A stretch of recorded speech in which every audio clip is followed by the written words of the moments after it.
Hey everyone, welcome. Just said I'd hop on and read a little extract from one of the books. This one, of course, Tired of All the Bad News. And it coincides with the article from page 70, Set Your Hearts on the Higher Gifts, which features in this week's Irish Catholic.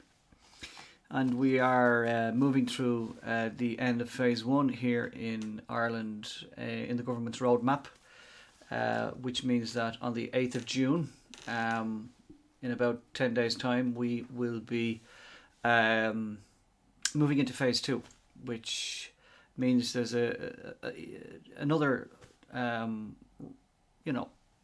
relaxation of the restrictions.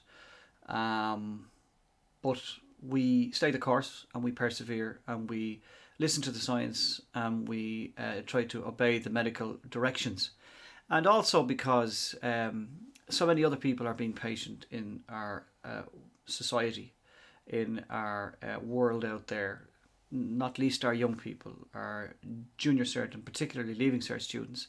And also younger than that, our First Communion children and Confirmation children who have had to wait and are still waiting. And hopefully, please God, we will be able to, certainly in the parish scene, have their days for them when we are able. So we hang in there, we stick with it, and we hold firm. Love is always patient and kind. Love is never jealous. Love is not boastful or conceited. Love is never rude and never seeks its own advantage. Love does not take offence or store up grievances. Love does not rejoice at wrongdoing, but finds its joy in the truth. It is always ready to make allowances, to trust, to hope, to endure whatever comes. Love never comes to an end, but if there are prophecies, they will be done away with. If tongues, they will fall silent, and if knowledge, it will be done away with. For we know only imperfectly, and we prophesy imperfectly. But once perfection comes, all imperfect things will be done away with. When I was a child, I used to talk like a child and see things as a child does, and think like a child. But now I've become an adult. I have finished with all childish ways. Now we see only reflections in a mirror, mere riddles. But then we should be seeing face to face. Now I can only know imperfectly.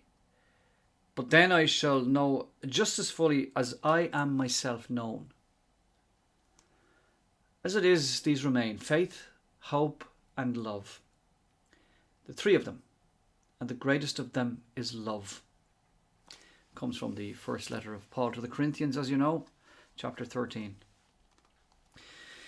When St. Paul wrote this letter to the Corinthians, he was challenging them to reach for the stars, to be ambitious for the higher gifts. He was offering them a set of guiding principles for their love lives. This love he speaks of is not the same kind of love that does well on February 14th.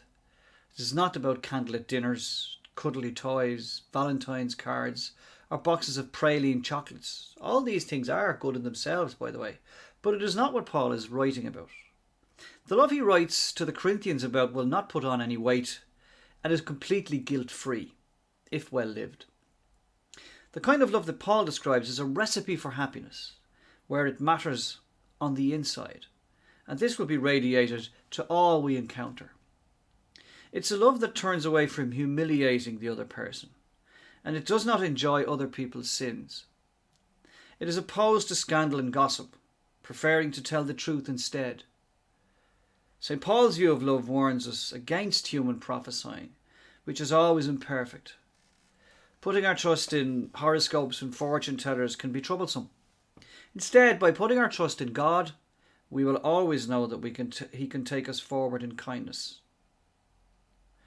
The love that St. Paul describes is also given to another name, caritas, which means charity. This means charity to all in need, but in essence, it also means a deep love that is selfless. So it sets the bar very high. It is a love for the honours course, and it is a love for the long haul. It's a love that walks the road of life, and it is a love that puts the other person first. Today, couples often choose St. Paul's letter to the Corinthians as the second reading at their church wedding ceremony.